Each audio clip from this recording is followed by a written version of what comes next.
ಒಳ್ಳೆ ಫಸಲು ಕೊಟ್ಟಿದೀಯ. ಇದೇ ಥರ ನಮ್ಮ ಮಾನವ ಕುಲ, ನಮ್ಮ ಮುಂದಿನ ಪೀಳಿಗೆ ಚೆನ್ನಾಗಿಟ್ಟಿರುವ.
ಎಲ್ಲ ಈ ಪಂಚಾಯತಿ ಸೇರಿಸಿರೋ ಉದ್ದೇಶ ಏನಂದರೆ, ಇವರು ಪೇಟೆಯಿಂದ ಬಂದವ್ರೆ, ಯಾವುದೋ ಹೆರಿಗೆ ಆಸ್ಪತ್ರೆ, ಕಾರ್ಖಾನೆ, ಯಾವುದೋ ರೆಸ್ಟೋರೆಂಟ್ ಕಟ್ತಾರಂತೆ.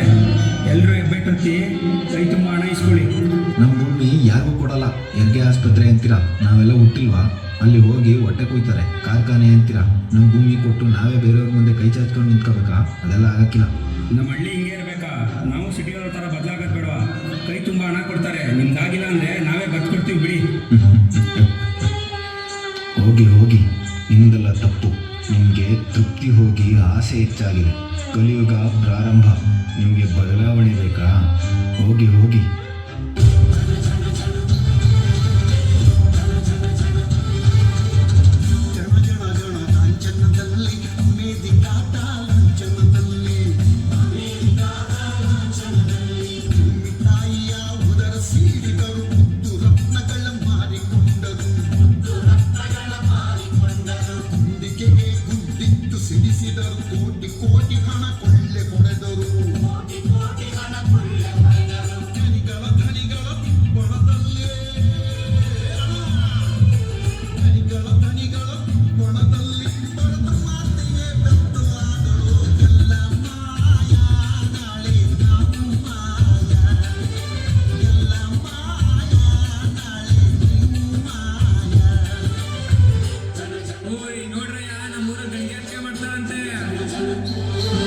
ಅಯ್ಯೋ ನೋಡ್ರಯ್ಯ, ಅಲ್ಲಿ ನಮ್ಮೂರಿನಲ್ಲಿ ಬೋರ್ ತೆಗಿತಾವ್ರಂತೆ.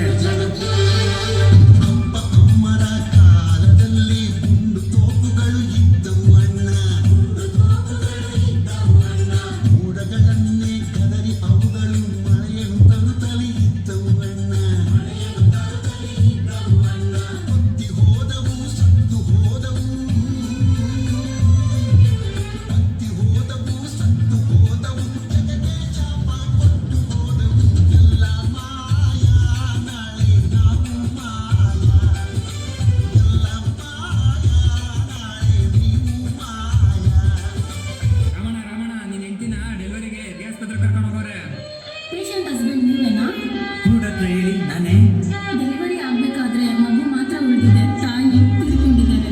ಈಗ ಮಗುವಿಗೆ ಆಕ್ಸಿಜನ್ ಕೊರತೆ ತುಂಬ ಇದೆ. ಅಕ್ಕಪಕ್ಕದಲ್ಲಿರೋ ಫ್ಯಾಕ್ಟ್ರಿ ಮತ್ತು ಗಣಿಗಾರಿಕೆಯ ಪರಿಣಾಮದಿಂದ ಉಸಿರಾಡಕ್ಕೆ ಒಳ್ಳೆ ಗಾಳಿ ಸಿಗ್ತಾ ಇಲ್ಲ.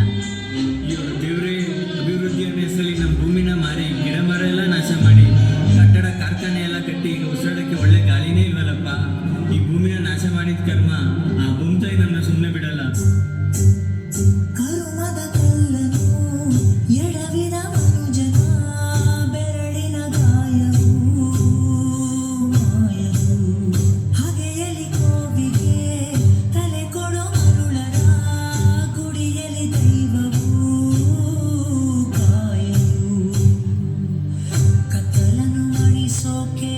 ಚೀಟ ದೀಪ ಊರೂರನ್ನೇ ಸುಡುವ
ಪ್ರಕೃತಿನ ಹಾಳು ಮಾಡಿದ್ದೀವಿ, ನಮ್ಮೆಲ್ಲರನ್ನ ನಾವೇ ನಾಶ ಮಾಡ್ಕೋತಾ ಇದ್ದೀವಲ್ಲ.